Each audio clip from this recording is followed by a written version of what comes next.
Hoje o Exclamaduas está recebendo um convidado super especial. Dispensa a introdução, né? A gente nem sabe como introduzir esse rapaz que já é conhecido, amado por toda a comunidade enxadrística brasileira. Nosso 15º GM, né, brasileiro, Renato Quintiliano. Obrigado, Quint, pela sua participação aqui no Exclamaduas Podcast. Fala aí, pessoal. Eu que agradeço aí pelo convite. A Thaís e a Babi também. Valeu aí pelas palavras também, né? Já comecei com moral. Ai, Quinte. Quinte, vamos falar do Memorial Capa Blanca? Como surgiu a oportunidade e a ideia de participar? A gente sabe que esses torneios são difíceis, né? Da gente tem todo um gasto, né? Normalmente a gente não tem patrocínio. Mas como foi para você e quais eram as expectativas? Bom, faz alguns anos já, eu sempre quis jogar esse torneio, na verdade, porque é muito famoso, né? Memorial Capablanca. E faz alguns anos que eu venho tentando me programar para jogar, mas uma dificuldade grande que eu tinha era de descobrir as informações do torneio, porque não são muito divulgadas, assim, né? Geralmente, quando eu ficava sabendo do torneio, ele já estava acontecendo, já. Então, eu tento procurar, tipo, ajedrez Cuba, alguma coisa assim no Google, tentava fazer isso para ver as informações, mas é sempre bem difícil. Eles divulgam mais para quem já jogou o torneio, né? Aí eles mandam por e-mail, essas coisas, eu acho. Então, no começo do ano, eu estava procurando alguns torneios para jogar, talvez torneios no exterior fortes. Um que eu estava pensando em participar era o de Sharjah, dos Emirados Árabes, que foi esse que o Veskov jogou agora, né? Eu estava pensando em jogar esse torneio, e também o Dubai Open, que está tendo agora. Mas aí eu lembrei, isso foi lá em janeiro, eu lembrei do Memorial Capablanca. Aí pensei, bom, deixa eu ver se eu encontro alguma coisa assim, né? Aí eu comecei a procurar e achei na página da FIDE um diretório de xadrez de Cuba, como se fosse um endereço de e-mail da Federação Cubana, né? E falei, pô, tô com sorte, porque antes eu não tinha achado esse link das outras vezes que eu pesquisei. Aí escrevi um e-mail perguntando se tinha informações sobre o Memorial Capablanca e eles me retornaram muito rapidamente, assim, sei lá, no mesmo dia, já falando quais eram as datas e que poderiam mandar mais informações. Aí eu já respondi perguntando sobre condições, né? Porque geralmente jogadores estrangeiros têm alguma ajuda da organização. E eles falaram, a gente pode dar hotel e alimentação por conta da organização, mas a passagem é por sua conta. A passagem na época para Cuba é cara, né? E estava cara. Mas eu dei sorte, porque no ano passado eu não consegui jogar o Continental em El Salvador por uma desatenção minha, né? Que eu não tinha o certificado internacional da vacina da febre amarela. E aí eu não consegui embarcar. Então eu perdi o Continental, mas eu tinha comprado a passagem. A empresa que faz para El Salvador é a mesma que faz para Cuba, que é tudo América Central ali, né? E aí eles falaram que para eu não perder a passagem, eles deixariam o valor em aberto e eu teria até um ano para usar essa passagem, esse valor, no caso. Então eu consegui usar esse valor para trocar pela passagem para Cuba, né? E aí eu tive que pagar só uma diferença muito pequena, assim. Então surgiu essa oportunidade de jogar o torneio que eu já queria há muito tempo e com um custo praticamente quase de graça, assim, né? Uma chance que eu não teria nunca. Aí eu falei, não, vou aproveitar, já que eu tenho esse crédito da passagem aí, e fui, né, pro torneio. Sobre as expectativas, quando eu vi a lista, porque eu joguei o grupo aberto. A gente tem o Memorial Capablanca, ele é tipo um festival de xadrez, tem vários eventos. Então, tem o Elite, que é o mais conhecido, esse que o Fier jogou, o grupo Elite, e também a gente já viu assim Ivan Chuk jogando, vários caras muito fortes, né? É um grupo fechado para 10 jogadores convidados. Mas tem o grupo aberto, onde pode participar qualquer um. Eles fazem um Memorial Capablanca Seniors também, seniores, né, para jogadores acima de 50 anos. E esse ano também teve o Continental Feminino junto lá, né, que fez como se fosse parte do festival, assim.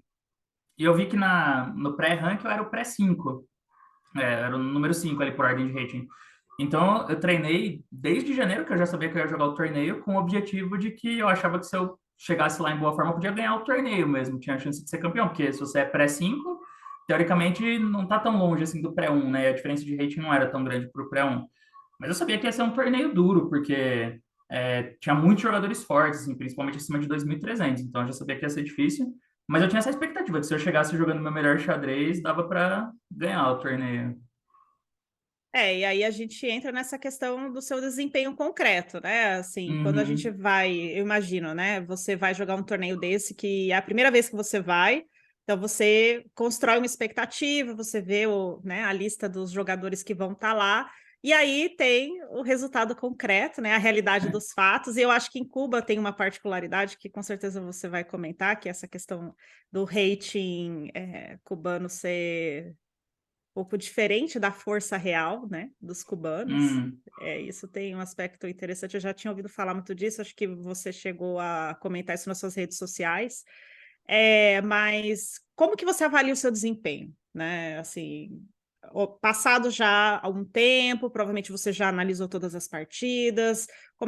Quais são as conclusões que você tirou dessa participação nesse torneio, que é, como você disse, um torneio super importante aí em âmbito regional? Assim, eu não fiquei insatisfeito, não, com o meu resultado. É lógico que eu falei, a minha expectativa era a mais alta possível, né? Eu queria, se possível, ganhar o torneio. Eu fiquei em 12º, no fim. Mas é aquilo, assim, a gente tem a expectativa, eu treinei bem duro todos esses meses, eu queria fazer de tudo para chegar jogando bem, mas eu acho que todo mundo vai com a expectativa parecida, né? Pelo menos, não sei, eu diria que, sei lá, uns 30 jogadores ali do torneio vão com essa expectativa, os 30 primeiros, ou até mais, bom, só um vai ganhar, né? Só um vai realmente jogar o xadrez do campeão.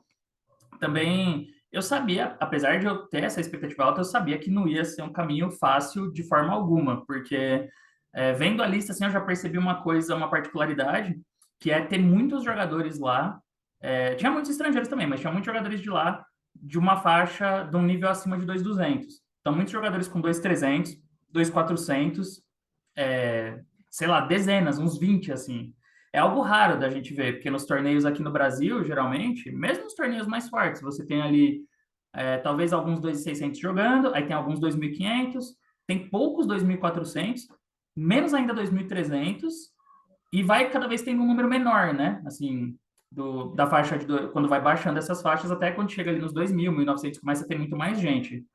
Então, eu sabia que o torneio ia ser muito duro por esse meio ali, né? De ter uns caras, muito cara de 2.300. Então, assim, foi difícil. Joguei com vários cubanos, mas joguei com outros jogadores estrangeiros também. Só que no final eu perdi 2 partidas, empatei 2, empatei coincidentemente a primeira rodada e a última, e ganhei 6. Dessas 6, o jogador de menor rating que eu venci tinha 2.197, e os outros todos acima de 2.300 depois disso. Então, você jogar ali 5 partidas, partida após partida com um adversário com nível de MF para cima, é sempre muito duro. Assim, né? Você sempre tem que pôr muita energia, tem que pôr muita concentração. Os caras não erram facilmente, você tem que estar calculando bem. Eu sei que um torneio como esse, eu já fui com essa consciência, que assim, eu quero ganhar, mas pode ser uma catástrofe também. Você pode deixar 20, 30 pontos lá, tranquilo, né?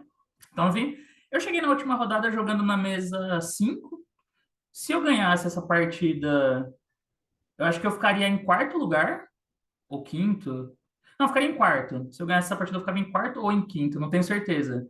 E ainda terminaria ganhando uns pontos de rating, né? Mas eu acabei empatando, eu tinha brancas, consegui uma posição muito boa, provavelmente estrategicamente ganha, mas meu adversário seguiu defendendo bem, o cara foi segurando a posição, eu também fiz algumas imprecisões e aí ele acabou empatando. Aí eu fiquei em 12º porque empatou um monte de gente, de quinto até 13º, ficou empatado em pontos. E meu desempate era muito ruim, porque eu empatei a primeira e perdi a quarta rodada.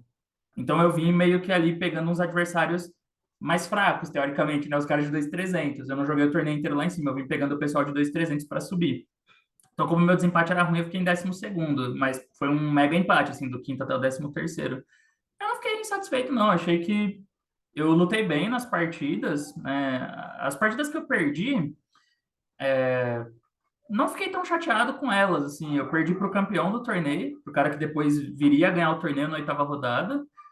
Apesar de ser uma partida que eu fiquei ganho boa parte do tempo, eu senti que quando baixou o relógio ali, quando veio o apuro, meu adversário jogou muito mais firme que eu, ele estava muito focado. Inclusive, tem um momento decisivo da partida, um momento bem crítico, assim, que ele precisa repetir, né? Porque vai empatar a partida. Aí aconteceu um negócio engraçado. Eu já tinha decidido que eu ia repetir 2 vezes para ganhar 1 minuto e depois ia mudar. Porque como a gente estava com bem pouco tempo, eu falei, não, vou repetir uma vez, 2, ganho um tempo e quando for na terceira eu mudo. Só que eu tava esperando que ele repetisse e ele mudou antes de mim. Ele já faz um lance que não repete, assim. Só que é um lance ruim, que na verdade, objetivamente, ele fica pior. Mas aquilo no apuro me deu uma desconcertada, assim, que em seguida eu fiz uma pendurada. Eu fiz um lance e fiquei perdido. Me lembrou até um pouco a partida do Ding com o Nepo, né, do Mundial, que ele faz um lance que objetivamente ele não vai ganhar, não deveria ganhar com aquele lance, mas ele joga puramente porque ele não quer repetir e de repente desestabiliza o adversário. Então, essa eu perdi pro campeão. E teve a que eu perdi na quarta rodada, que ainda estava bem no começo do torneio. O meu adversário terminou em quarto. Então, assim, o cara fez um excelente torneio também, né? Então, acho que até as partidas que eu perdi, eu peguei adversários ali que estavam jogando muito firme, que estavam inspirados.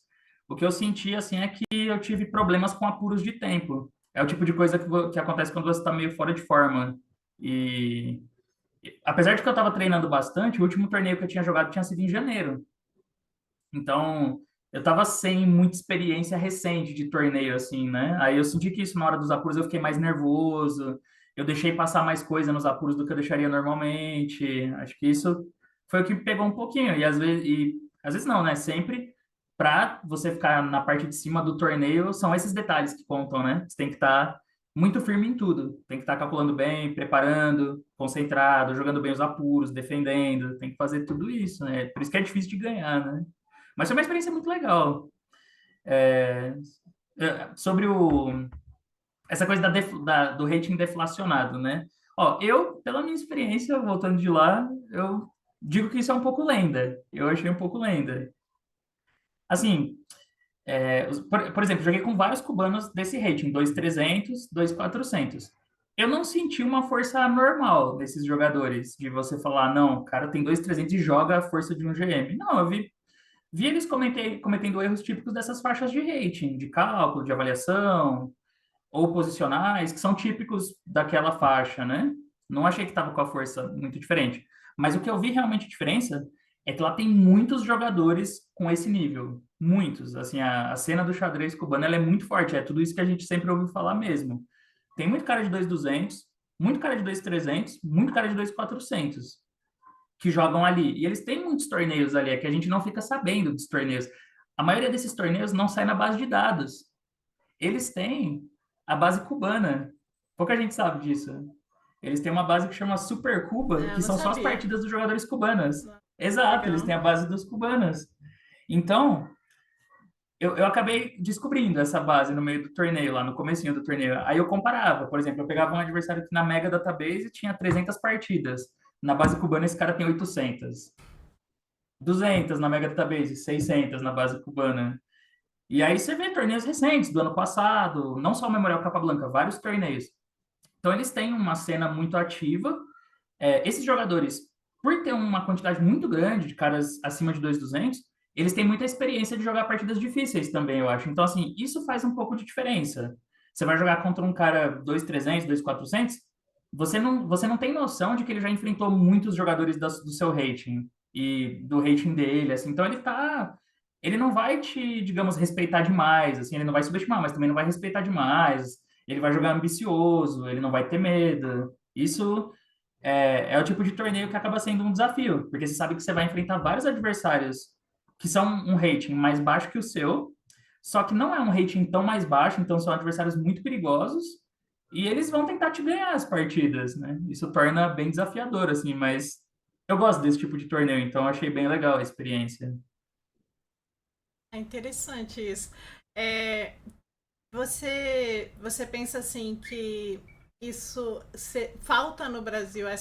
Você falou, no Brasil é como se tivesse uma faixa essa faixa de rate estivesse ali mais nos 2.000 e lá em Cuba tá em 2.300. Você acha que isso influencia na evolução dos cubanos?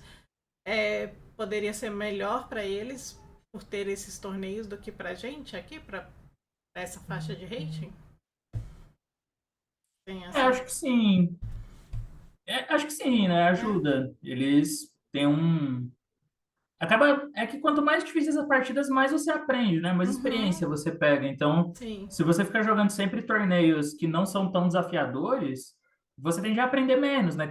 Você se acostuma também a colocar menos energia nas partidas, a calcular menos, tomar decisões mais superficiais. Então, Uhum. os torneios difíceis são bons por isso, né? Mas eu acho que talvez tenha um pouco a ver de ter uma cultura histórica maior de xadrez lá, né? Então é algo que vem já desde muito tempo. Isso eu fiquei impressionado mesmo, de ter muito jogador que eu não conhecia. E olha que eu acompanho muito torneio, mas eu não, vários assim que você nunca ouviu falar o nome. E você vai ver o cara tem 2.350, 2.400. Uhum. A dificuldade, o que acho também que influencia um pouco é que eles não têm tantas oportunidades de fazer as normas, né? Por jogarem mais ali, porque a maioria não consegue sair para jogar em outros países, então eles ficam ali com aquela força de 2.300, 2.400, às vezes o cara já tem uma força de MI, mas ele não consegue fazer as normas, assim, porque não enfrenta jogadores estrangeiros, né? Uhum. Eu acho legal você trazer esse tema, porque na verdade, parte, né, do convite de te trazer aqui para esse episódio do Exclamadores Podcast é justamente para falar um pouco dessa sua experiência, né? Uhum. No Brasil, né, a gente tem uma visão muito, como que eu posso dizer? Talvez lendária mesmo, assim, sobre o xadrez de Cuba, né? Talvez porque nós tenhamos, assim, esse histórico, né, de vários jogadores cubanos que vieram para o Brasil e alguns ficaram, né? A gente tem a Vivian Ramon, que é uma jogadora que veio há muito tempo atrás e ficou muito tempo, né, sendo uma figura-chave ali do xadrez em São Caetano do Sul. A gente Uhum. tem o Neuris, né, um pouco mais recentemente, que foi essa figura. A gente tem a história da Tatiana Duarte, né, que foi uma pessoa que foi para Cuba treinar, né? Ela passou uma temporada em Cuba treinando, então existia toda uma coisa, né, em relação ao xadrez cubano.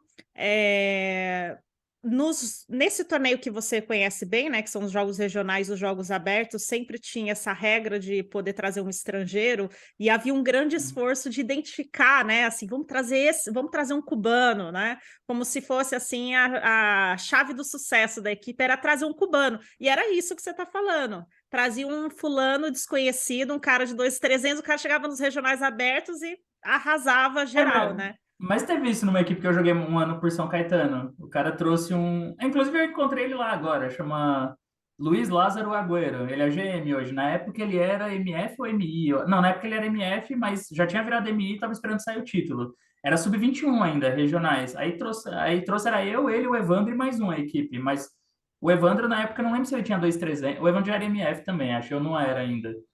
Aí a gente, nossa, mas quem que é esse cara? A gente não conhece, né? Aí o cara também fez 100% assim dos pontos e jogando super firme. Não é isso. E no feminino também tem várias histórias, tá? Tem várias jogadoras cubanas misteriosas Cara, que já tem vieram, muitas jogadoras fortes lá também. é, Isso também, que no feminino tem vieram e muita. arrasavam assim nos jogos abertos. Era impressionante. Ninguém sabia quem era. A gente, mas era isso. Falava que era cubano, a gente já ficava preocupado, porque se criou, né, essa visão sobre a qualidade do xadrez de Cuba, tal.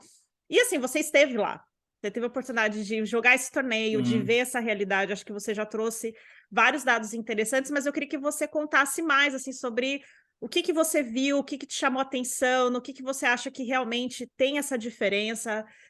Você identificou assim, em comparando, né, com a cena do xadrez no Brasil, o que que você viu de mais diferente, o que que você viu que é parecido, e às vezes a gente entra nessas viagens assim, né, de ficar achando que a gente está muito atrás, está muito por fora, e na verdade não. Então eu queria que você explorasse um pouco mais essa tua experiência e contasse para a nossa audiência aqui dessa sua viagem para Cuba.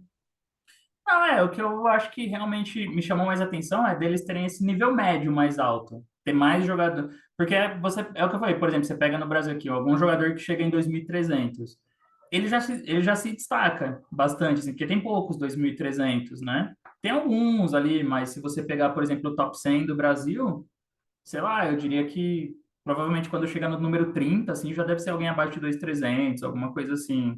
Não sei, não tenho certeza, eu tô chutando esse dado. Mas, mas então, assim, então aqui a gente tem poucos, né? Aí você consegue até identificar quem são os 2.300, 2.400. Mas quando você chega lá é muito forrado, assim, desse nível de jogador. Então o nível médio é mais alto, né? A régua já tá mais alta, assim. Quer dizer, é dali para cima. Tipo, tem muitos jogadores dessa força.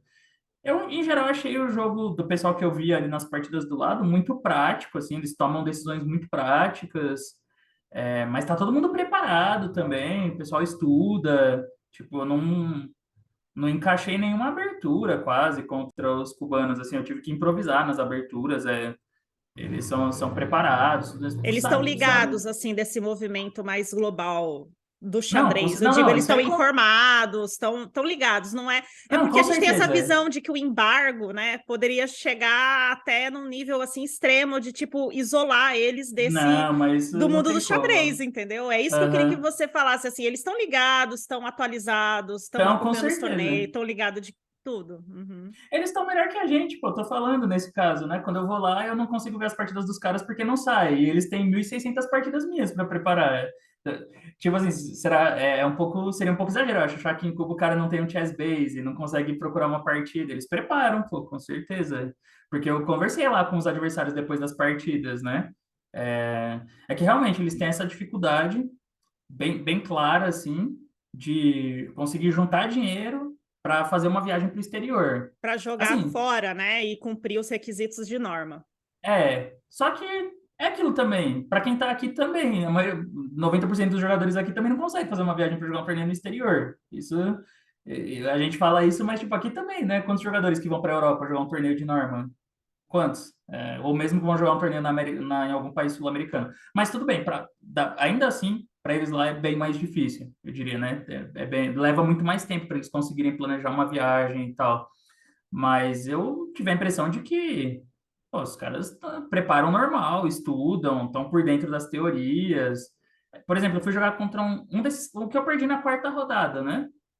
Eu escolhi uma linha, que é uma linha relativamente recente contra a Slava, e que nunca tinham jogado contra ele, assim, nunca. Então eu pensei, isso eu vi na base cubana mesmo.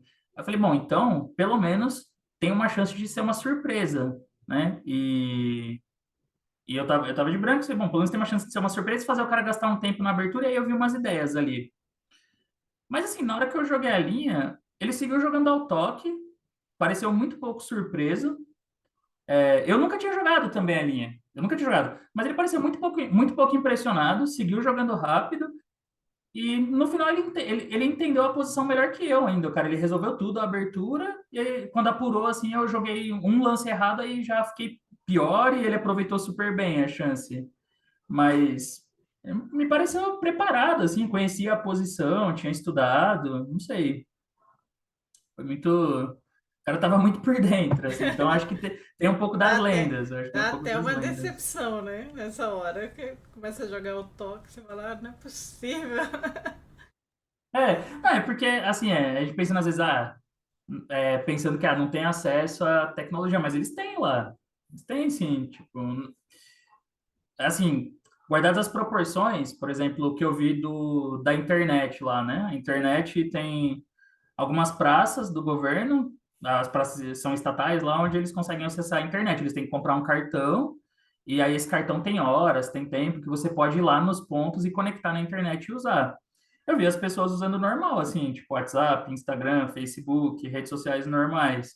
Então, eu imagino que o cara consegue também, se ele conseguir comprar, se ele tem um computador em casa, ele consegue baixar as coisas, né? Às vezes a gente aqui fala, pô, mas como que vai comprar um Chessbase?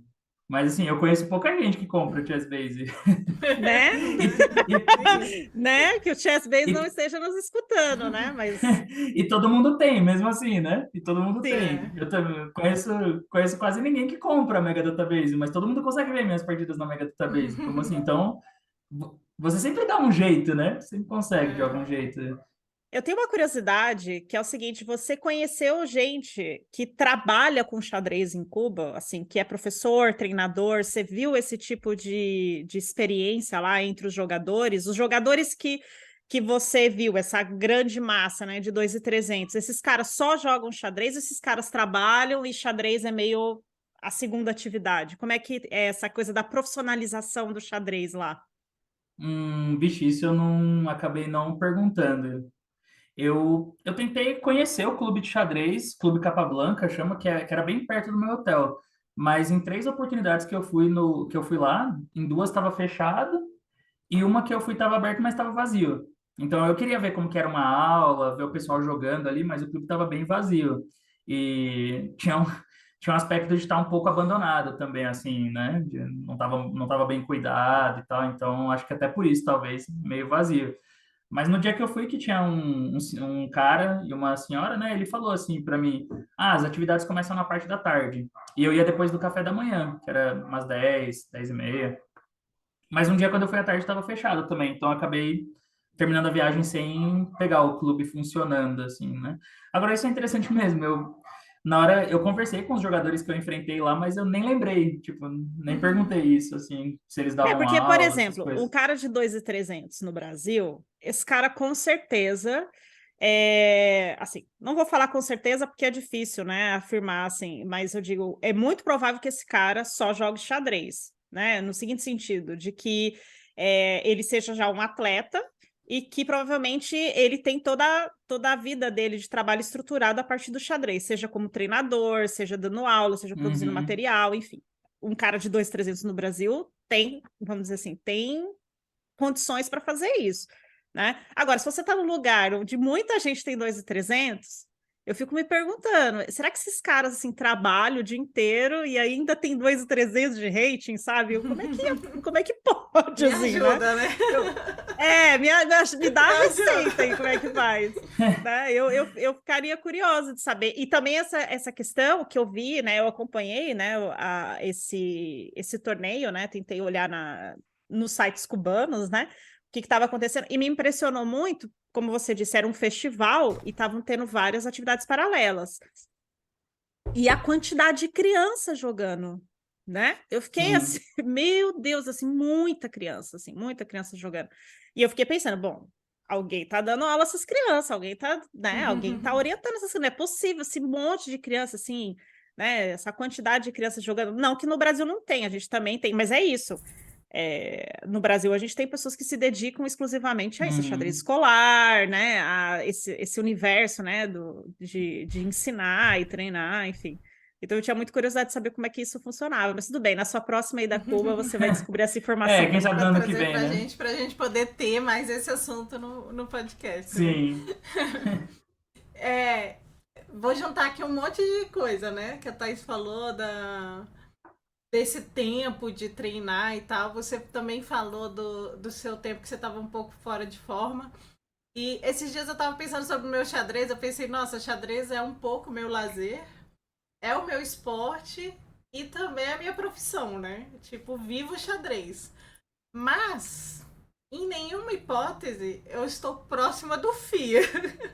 O que FIA faz para estudar e jogar tanto torneio? E aí, já emendando, o que você achou, como que você achou do desempenho dele no torneio que você falou, Elite, né? Elite, que eles chamam, né? Esse fechado. Sim, sim, é o Elite. Foi.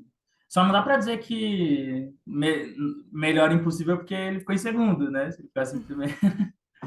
Foi muito bem, eu achei, né? Ele começou super firme, com 2 vitórias já, né? Ele dobrou brancas e conseguiu tirar o máximo proveito possível, ganhar as 2 primeiras. Ele jogou partidas boas, eu conversava com ele praticamente todo dia lá, né? Porque a gente tomava café junto, almoçava, às vezes saía para dar uma andada. Ele estava tranquilo, parecia bem preparado. Acho que na reta final do torneio ele deu uma administrada ali, né? Empatou algumas partidas, mas é difícil porque esses torneios, por exemplo, esse grupo que ele joga, todos são GMs, são todos caras acima de 2.500. Então, você pode ganhar de todos, mas pode perder de todos também, né? É natural que às vezes vai ter alguns empates ali. Ele não correu risco em nenhuma partida, acho, né? Ele fez um torneio muito firme do começo ao fim.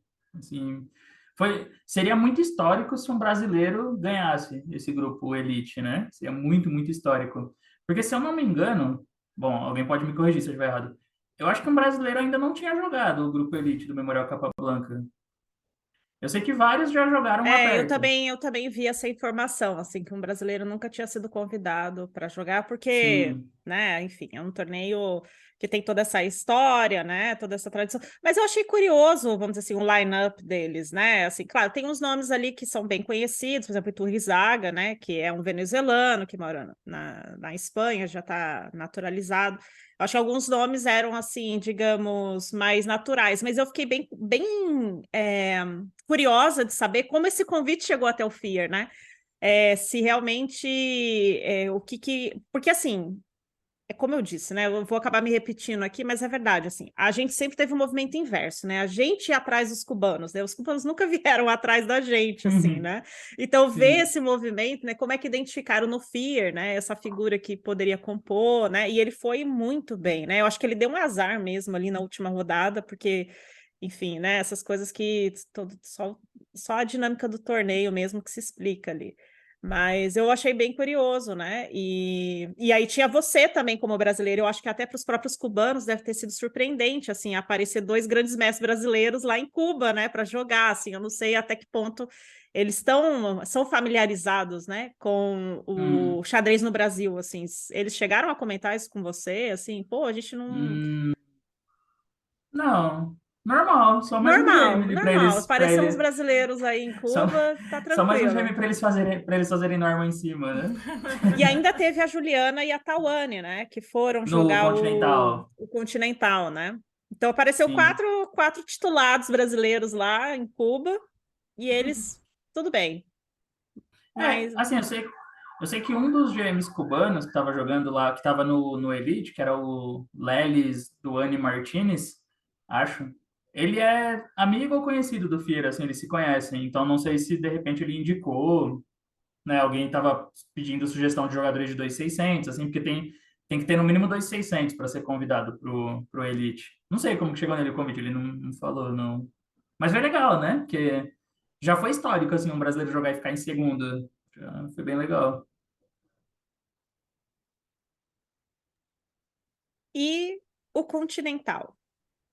Você, como eu disse, ia jogar o Continental no passado, teve esse problema, né? Uhum. Você compartilhou aí suas angústias dessa viagem, dessa não ida a El Sim. Salvador. E esse ano você decidiu não participar? Como é que foi aí? Porque teve também, de novo, né, um grande movimento aí dos brasileiros indo jogar esse evento na República Dominicana e você, esse ano, resolveu não participar. Assim, eu tive um pouco de azar, na verdade, porque essa passagem da Copa que eu usei para ir para Cuba, eu poderia ter usado ela para jogar em Havana e jogar o Continental também. Eu poderia ter usado para jogar Cuba e o Continental. Porque eu poderia fazer um voo, eu poderia trocar o voo por um voo assim, São Paulo, Havana, e aí Havana, República Dominicana, né? Que acho que não tem direto, mas vai para algum lugar e vai para a República Dominicana. Só que quando eu mudei a passagem para Cuba, ainda não tinha saído as datas e nem local do Continental. Então eu não sabia onde era, né? Aí eu mudei a passagem para poder jogar o Continental, e a minha volta era dia 13 de maio, e o Continental começava dia 15. Aí depois eu liguei de novo lá ainda para ver se eu teria como mudar a passagem mais uma vez. Só que aí já ficava muito caro para mudar a passagem. Ficava mais caro do que se eu voltasse para cá e comprasse uma para a República Dominicana. Aí eu pensei, bom, eu vou voltar dia 13, né? Eu cheguei dia 13 à noite. O torneio começava dia 15, então teria que viajar no dia 14. Aí eu pensei, bom, ficaria corrido, mas eu preciso ver se vale a pena, né? Aí comecei a pôr na ponta do lápis, né, para ver quanto que ficava. E no fim, a conclusão que eu cheguei aqui, tipo, financeiramente não compensava jogar o torneio, ficava muito caro. Eu ia ter que fazer meio corrido, sabe? Voltar no dia 13, depois já viajar de novo no dia 14, já vindo de um torneio duro. É, eu acho que esse tipo de torneio, ele pesa muito, né? Quando é feito assim, igual foi ano passado em El Salvador, esse ano na República Dominicana. O Continental sempre é um torneio caro, assim.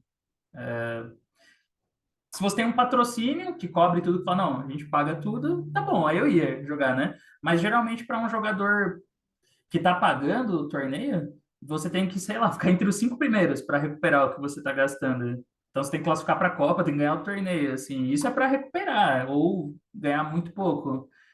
Às vezes acaba sendo muito custoso, né? Então dessa vez eu decidi passar, não achei que compensava. E a participação dos brasileiros e grandes nomes assim da América Latina, como que você avalia? você tem de destaque desses? Você chegou a acompanhar?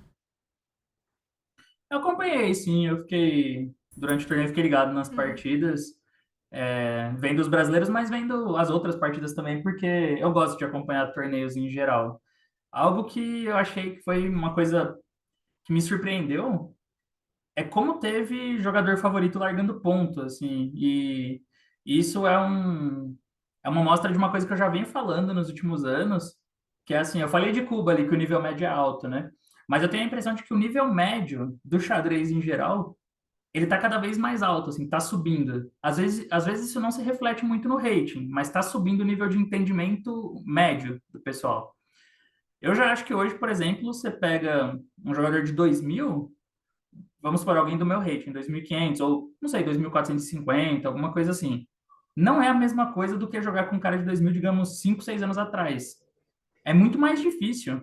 Você sofre muito mais, assim, porque todo mundo está bem preparado, todo mundo compra esses cursos de abertura, então monta um repertório. Mas mesmo em cálculo, o pessoal não pendura mais que nem antes, assim, todo mundo tem uma noção de várias coisas, de vários conceitos, né? O pessoal não vejo também o pessoal gastando tanto tempo que nem antes, de ficar viajando na abertura. Então, assim, isso acontece para cada faixa de rating. Então, hoje tá mais difícil jogar contra um cara de 2000, contra um 2.100, contra um 2.200.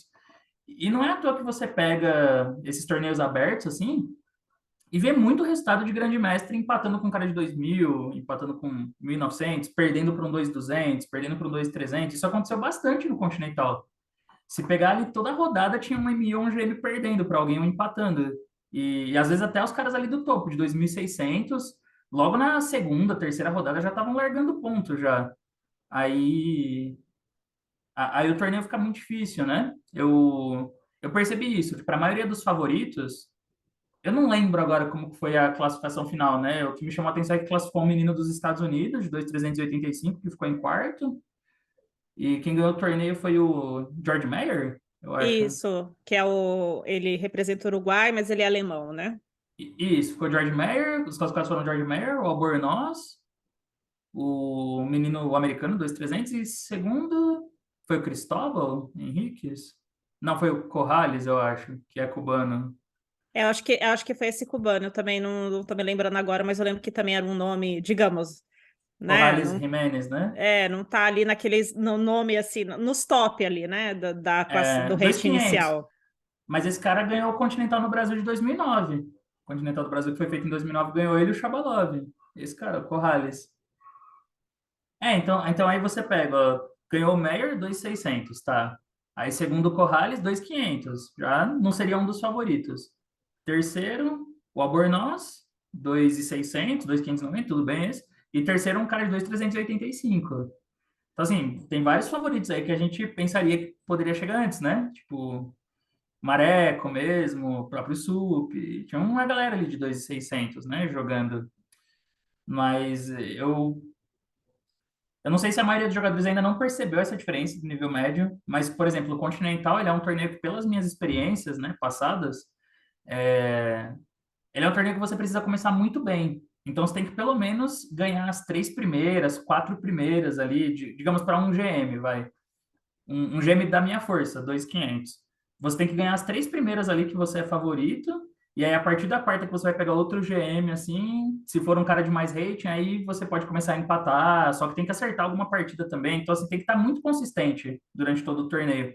Porque normalmente os caras que começam de forma muito consistente, depois da segunda metade eles começam a administrar, né? Eles empatam uma aqui de pretas, outra ali, porque às vezes se acontece uma catástrofe, você perde uma partida, ainda você chega na última precisando ganhar, assim, mas tem uma chance, né?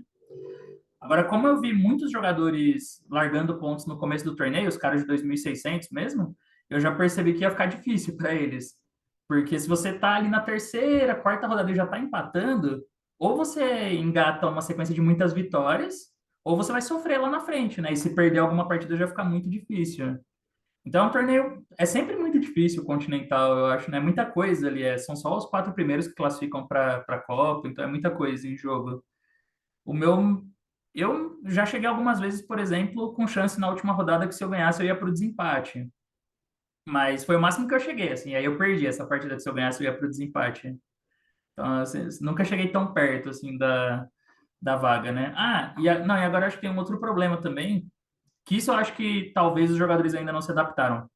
Desde 2019, se eu não me engano, desde o Continental que teve no Brasil, eles não fazem mais desempate jogado, né? O desempate é por critério de desempate.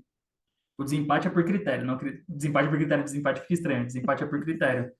Porque antes era assim, né? Vamos supor, teve os três primeiros, aí na quarta vaga ficou 10 pessoas com a mesma pontuação. Faz um torneio entre os 10 Ah, para é? ver quem Tinha um fica com a vaga. desempate mais de partida É, rápida?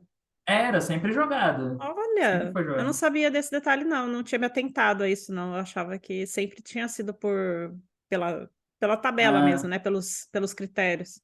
Nesse de 2009, que o Corrales ganhou no Brasil, eu lembro que quem classificou isolado foi quem ganhou foi o Corrales e o Shabalov com a mesma pontuação. Aí eu não lembro se foi a última vaga ou se foram as duas vagas, terceiro e quarto lugar, que ficou assim, 10 jogadores empatados, ou 8, um negócio assim. Aí eu lembro que jogou esse desempate. Eu acho que Milos jogou, Felgaer jogou, Granda jogou, Giovanni jogou. Ixi, era um monte de gente jogou. Eu lembro que o Vescovi classificou nesse desempate, eu acho. E o Granda, alguma coisa assim. Mas jogou um monte de gente. Mas eu acho que desde 2019 é por critério. Então, eu não sei se o pessoal já se adaptou a essa mudança. Porque antes tinha isso ainda. Você podia largar alguns resultados, porque seu desempate podia ser ruim. Se você chegasse na última rodada com a mesma pontuação que todo mundo, ia para o desempate. Era outro torneio. Mas agora não, né? Se você começa mal, seu desempate já fica ruim e lá na frente não tem mais o desempate jogado. Lá na frente é por critério. Então, acho que isso também Nossa, atrapalha. então teria que ter assim uma estratégia mesmo do torneio em si, já considerando esse novo elemento. Eu acho que isso atrapalhou bastante também o pessoal que eram os favoritos, teoricamente, porque você vai largando ponto no começo, já fica com um desempate pior. Lá na frente você não vai ter, você vai ter que chegar por pontos, assim, né? Só que é muito mais difícil chegar por pontos se você já largou ali atrás. Você vai ter que se arriscar mais. E nessa reta final é bem difícil, assim, todo mundo tem que se arriscar, né, para chegar. Interessante. E, claro, nessa edição do Continental, a gente não teve, né, vamos dizer, todos os melhores jogadores do Brasil jogando, mas sim, nós tivemos a presença de jogadores, né, importantes. A gente teve, inclusive, a participação feminina, né, bastante destacada. A Júlia, a Juliana e a Tawane também foram jogar esse Continental aberto. A gente teve alguns grandes mestres brasileiros, o Sup, o Darcy, o Iago, enfim, claro que isso não nos dá, né, digamos, um panorama completo da força do Brasil na região, né, mas eu acho que aproveitando o gancho, né, desse evento continental, eu queria que você compartilhasse com a gente um pouco a sua percepção sobre a força do Brasil hoje regionalmente. Não especificamente no continental, o continental é só, digamos, o nosso tema de fundo, né, que faz essa pergunta Uhum. surgir, mas eu digo em relação à nossa força mesmo, assim, na região. Você acha que a gente melhorou? A gente sabe, né, se você entra na FIDE, você tem lá a classificação por federações, então a gente tem a média de rating e tal. Isso é uma medida, mas a sua avaliação mais, digamos, para além do rating, você como vê o Brasil hoje como força regional? Por rating piorou, né? Claramente. A gente teve uma época ali que era Giovanni, né? Era o Vescovi, Milos, Leitão, Fier, todos acima de 2.600. E aí você tinha ali, não sei, Cricor 2.550, 2.570, o Eudebs, né? Ou o Darcy, não sei, alguém ali acima dos 2.500, em perto de 2.550, né? Então, assim, isso dava uma média muito alta, né, para o Brasil em relação à região, assim, pô, ter quatro grandes mestres acima de 2.600, ou o Mequinho, contando com o Mequinho em atividade, eram cinco, então, né? Eram cinco acima de 2.600. Hoje já não tem tanto, né? A gente tem aí Fear e o Sub, por volta de Travou a 2.600, internet para depois mim. já dá uma baixada. Então, então, assim, por rating piorou, tanto que eu acho que a FIDE, eles fazem o cálculo do rate médio do país, não sei se é com top 5 ou com top 10, eu acho que é com top 5 É quando é top aquele 10. ranking. É o Ah, top é top 10. É a 10? média do top 10. Ah, tá. Então, por exemplo, eu lembro que quando eu tinha ali meus 2.300, 2.200, não sei, eu olhava, nessa época que estavam esses em atividade, aí o Rafael, o Giovanni, o Milos, tudo com 2.600. E o Brasil era tipo o número 25 do mundo, eu acho. Número 20, alguma coisa assim, porque era uma média de 2.600. Aí, se você olhar hoje, é número 35, 40, deu uma baixada legal, assim, né, por essa média.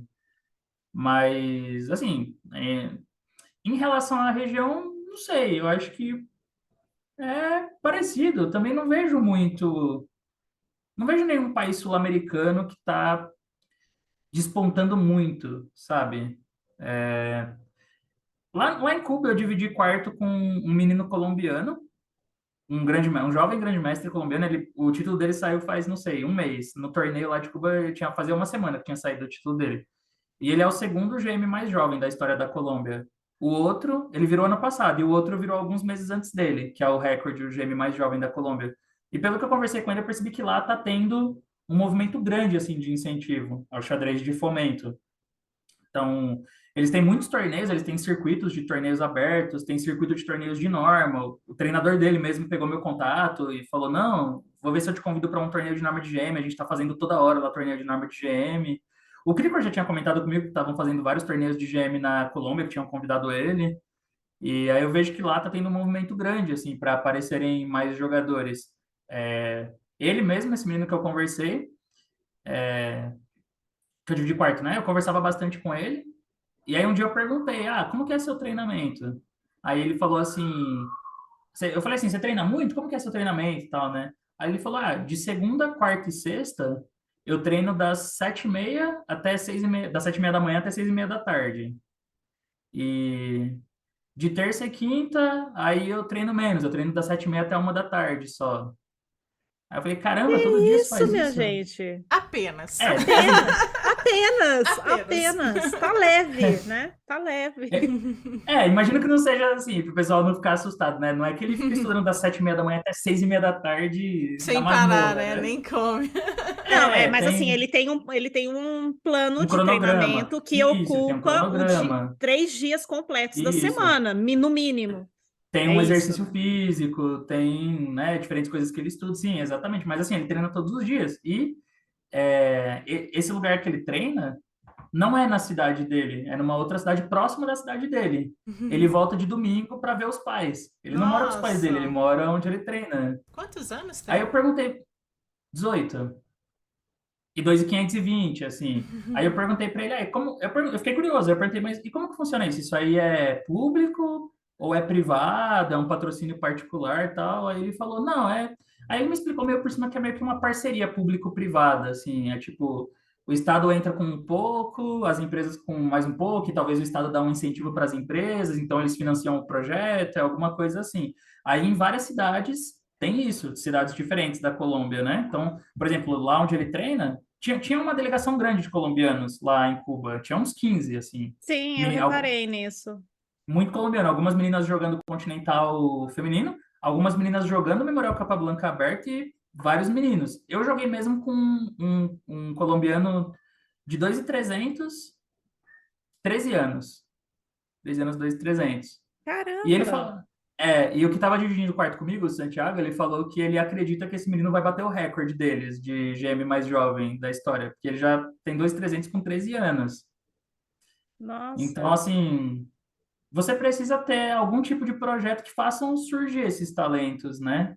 E, assim, para isso, tem que investir em vários campos. Tem que ter bastante investimento de xadrez escolar, né? Massificação. Mas eu acho que é muito importante depois, quando a criança já se formou como jogador e saiu desse nível do escolar, que ela já é claramente melhor que o pessoal do escolar, é ter também um fomento do esporte de alto nível. Então, tem que ter torneios fortes, abertos, com bastante estrangeiro, tem que ter torneios de norma. Tipo, a gente não tem torneio de norma no Brasil, quase, né? Muito poucos. Agora, tá tendo alguns, né? Agora tá voltando, né, um pouco a ter Tá isso, mas já tendo teve mais alguns. no passado, né? No passado Já, teve então. mais. Então, assim, como que você vai ter novos grandes mestres se você não tem torneios de norma? Aonde que esses caras vão fazer? Onde que esses jogadores ou jogadoras vão fazer as normas, né? Como? Você não tem torneios nem de norma de MI. Então, se você não consegue formar nem os MIs, como vai formar os grandes mestres? Eu acho que isso é uma coisa que eu já achava quando eu era MI. Agora eu sou GM, então mudou um pouco, mas eu continuo com a mesma opinião. Também acho que existe pouco incentivo para os MIs nos torneios no Brasil, nos torneios abertos. talvez pelo fato de que nos últimos anos surgiram outros GMs. Então, antes não tinha, teve uma época que não tinha tantos GMs. Você tinha o Veskov, Milos já jogando menos, tinha o Rafael mais ativo, mas eram alguns, assim, né? Mas aí depois veio o Evandro, aí veio o Iago, veio o Sup, aí agora eu. Então, tem muito mais GMs, e às vezes eu sinto que os organizadores, eles priorizam mais ter alguns GMs no torneio, e aí não fazem questão de ter MI, assim, tipo, se não tem MI, não tem problema, porque a gente já tem vários GMs. Então, por conta disso, as condições pioraram nos últimos anos para os MIs no Brasil. Eu lembro quando eu me tornei MI, que foi em 2015, esse foi um dos grandes incentivos, assim, eu percebia que os MIs tinham boas condições para os torneios, eles tinham hotel e alimentação, por exemplo, que já é um gasto que você corta do torneio. Então, eu falei, pô, agora vai melhorar, porque esse dinheiro que eu não gastava, que eu gastava com hotel e alimentação e que eu não gasto mais, eu vou poder usar para uma viagem. Eu vou guardando, eu economizo e aí eu posso fazer uma viagem para jogar um torneio de norma, por exemplo. E durante muito tempo foi assim mesmo. Só que com o tempo começou a piorar as condições. Então teve algum torneio que você vai perguntar e aí fala: não, esse torneio a gente não vai dar hotel para mim. Ah, esse a gente só dá inscrição. Então, eu acho que isso é ruim por dois lados. Primeiro, porque eu, por exemplo, uma hora como MI, já quase não jogava mais torneios no Brasil, porque eu só jogava os torneios que davam as condições que eu achava justas. Então eu já não participava muito de torneio aqui, jogava um ou dois por ano no Brasil, o que é ruim. Lógico que é ruim, é muito melhor você poder jogar por aqui, né? É ruim por esse lado, você tem pouca participação dos MIs, e é ruim porque também, se você não tem condições interessantes para os MIs jogarem, você dá pouco incentivo para essa molecada que está com 2.300, 2.200 agora, tentar chegar. Porque imagina um cara que tá ali com seus 2.200 ou 2.300, e aí ele começa a pensar, pô, mas quanto de esforço que eu vou ter que pôr para virar MI? Quantos anos que vai isso? Vou ter que jogar tantos torneios, vou ter que fazer 3 normas, e o que que vai mudar depois? Nada, basicamente. Vou continuar com as mesmas dificuldades, assim, então, para quê, né? E também com poucas perspectivas para ir para o outro passo, né? Assim, ou seja, se eu não tenho Exatamente, incentivo nem para virar MI, imagine para virar GM, né? Que ainda é mais exatamente. difícil, mais exigente, enfim. Então, para a gente ter começar a revelar mais jogadores, né? Assim, ter mais perspectiva de ter mais grandes mestres mesmo no futuro, nos próximos anos. Eu acho que teria que ter um plano em vários níveis, assim, né? De incentivo, de fomento. Isso com certeza ajudaria, mas teria que ser uma coisa de longo prazo, né? E isso geralmente é difícil. Então, Acho que regionalmente a gente tem isso que você narrou sobre a Colômbia, né? A gente tem na região como se fosse ondas, né? Ondas assim onde surge um projeto, surge uma uhum, oportunidade e aí vem os resultados. Ou seja, sim, a gente já sabe qual é o caminho que tem que fazer. A questão é encontrar os recursos, né? Necessários para fazer esse caminho acontecer. O caminho já está dado, assim, porque esse mesmo, né, essa mesma rota que você está narrando da Colômbia, ela já aconteceu em Cuba, já aconteceu na Argentina, já aconteceu no Peru, né, que foi no sim. Equador, né, também já teve um modelo semelhante, assim, de pegar ali uma juventude e dar um auxílio, um fomento a aquela WGM Carla Heredia? Heredia, Ela estava lá em Cuba também. ela fala um pouco desse, né? Ela pegou um pouco esse momento no Equador. Então, assim, é isso. O caminho a gente já sabe qual é. A questão é encontrar os recursos, né? E a oportunidade para seguir, né? E aí, talvez, enfim, como você mesmo coloca, né? Não é tanto uma questão de que a gente esteja pior ou melhor, né? Acho que tem a ver com o momento que a gente está em relação a essas ondas de crescimento, de expansão ou de retração dos incentivos, né? Mais do que qualquer outra Sim. coisa. Quinte, quais são os seus próximos torneios? Você já tem uma previsão, planos pro... Eu tenho 3 torneios até o momento confirmados. Vou jogar em Caiobá, agora no fim de junho, que, se eu não me engano, é 17 a 25 de junho. É um torneio que eu gosto bastante lá, sempre gostei. Inclusive, é uma coisa que eu sempre faço questão de falar, porque eu acho que é importante falar também, assim, né? Tipo, eu reclamei durante muito tempo, eu reclamo ainda de condições dos torneios, principalmente para os MIs, que eu acho que pioraram. Mas Caiobá foi um torneio que eu sempre tive condições excelentes, porque eu sempre tive as condições justas e eu gosto da organização, gosto do local de jogos, é um torneio que eu falo super bem, assim, eu acho legal. que eles dão realmente as condições adequadas, né, para os EMIs. Eles sempre ofereceram para mim. Eu joguei a primeira edição em 2015 lá. E foi a primeira vez que eu ganhei um Aberto do Brasil, inclusive. Foi a primeira edição do Aberto de Caiobá. E desde então eu joguei todos os anos. Não joguei ano passado, porque não consegui conciliar com a minha agenda, não me planejei, né? Não deu. Mas esse ano eu tô de volta. E esse é um torneio que eu vou jogar agora em junho. Inclusive, não sei se para esse ano eles mantiveram, mas o ano passado eles deram também 50% de inscrição para os MFs. Ah, O que que é algo legal. legal. Tipo, eu acho que é legal também. Eu acho que tem que Não, ter, assim. ele é um torneio que tenta realmente fazer ali um movimento diferente, né? Eu digo, em Eu relação aos torneios acho. abertos do Brasil, realmente tem uma proposta diferente ali, de incentivo, e não só para titulados, para também não titulados, categorias, enfim, tem realmente uma abordagem diferente.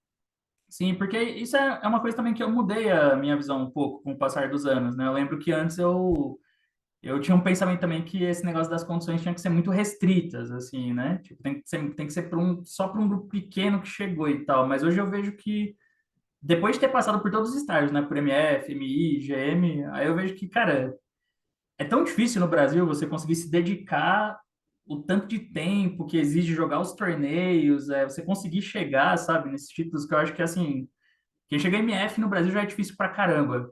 Já é muito difícil.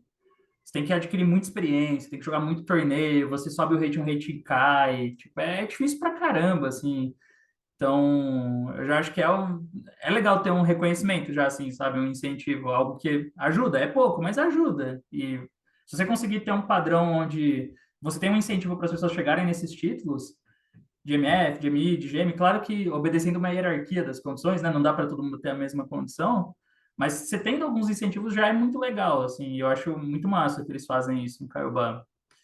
E depois vou jogar em setembro, Niterói, outro torneio que eu joguei ano passado, eu joguei pela primeira vez ano passado, gostei muito, Aberto do Brasil de Niterói, achei muito bem organizado, torneio Ai, gostei excelente, muito assim, só também. elogios. Achei muito legal. É, né? Foi super, não, foi um torneio muito, muito bom. Você vê que o pessoal ali que faz torneio de Niterói é muito dedicado. Você vê que eles levam muito a sério, são muito dedicados em tudo que eles fazem no torneio, e eu acho que isso soma bastante também, assim, porque os jogadores percebem. Você percebe quando a organização é interessada, quando ela está trabalhando pelo torneio, né? Isso é muito bom mesmo. 4 a 10 de setembro. E em outubro, vou jogar o aberto, o Manaus Chess Open, que teve a primeira edição no ano passado também. Esse ano é de 10 a 17 de outubro, eu acho, se eu não estiver enganado, ou 10 a 18, não, 10 a 17. Joguei no passado, também gostei, também achei muito bem organizado o torneio de Manaus. Sei que para a maioria da galera é difícil de ir até lá, né? Manaus, principalmente para quem está em São Paulo, por exemplo, é afastado, mas eu achei muito bom o torneio também. Também fiquei com a impressão excelente da organização, o pessoal pareceu muito dedicado, muito esforçado, e esse ano eles acho que dobraram a premiação, então é um torneio que tende a crescer a cada ano, assim, e vale a pena para quem quer conhecer lá também, né? Eu, ano passado, infelizmente, não consegui, porque bateu com o Zonal, ficou colado com o Zonal que tinha sido, que foi em Natal. Então, eu não consegui conhecer lá a Amazônia, mas esse ano, se tudo der certo, eu vou fazer o passeio. Fiquei com vontade. Esses Também é são uma os três que eu tenho até o oportunidade, momento. né? Eu lembro uma Sim. vez que eu conversando com a Thalita Cincinato, né, que é do Amazonas, ela vinha jogar em São Paulo, né? E eu comentava assim com ela, nossa, Thalita, mas você veio lá de longe. Ela falou assim, olha, para mim, quem está longe são vocês. Eu achava É, muito bom, porque é uma questão de perspectiva, né? Assim, digamos. sim, Também é interessante que esse, onde o xadrez se concentra mais, né? Que é no sul do país, que a gente também faça esse movimento de apoiar e incentivar os torneios nas outras regiões do Brasil, né? A gente vive num país continental, o que que a gente vai fazer? A gente precisa também, né, promover um pouco mais de pluralidade, sim, né, no cenário dos com torneios, assim, certeza. para dar espaço. Muito bom, Kint. Então, assim, nós já estamos encaminhando aqui para o final. Eu vou te dar um espaço para sua mensagem final, mas eu também queria que você indicasse uma partida sua do Memorial Capablanca para a gente colocar em formato de GIF no nosso perfil do Exclamaduas Podcast no Instagram, para o pessoal ver essa partida. E qual seria essa partida que você gostaria que a nossa audiência visse e explicasse um pouquinho o porquê e deixasse a sua mensagem final aqui do nosso episódio especial Xadrez nas Américas. Eu agradeço aí pelo convite, né? Sempre que chamar, estamos de volta. Também foi bem legal. E contar um pouco da experiência lá de Cuba, né? Foi um torneio que eu já queria participar há bastante tempo. Foi bem especial, assim. Então, eu agradeço mais uma vez, hein?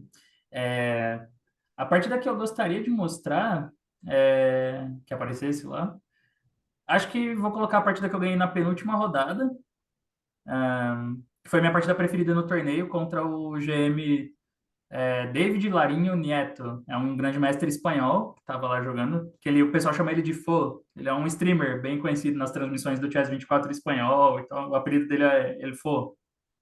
Ele faz as transmissões às vezes com o Divis, com o Pepe Cuenca, estão juntos, são amigos.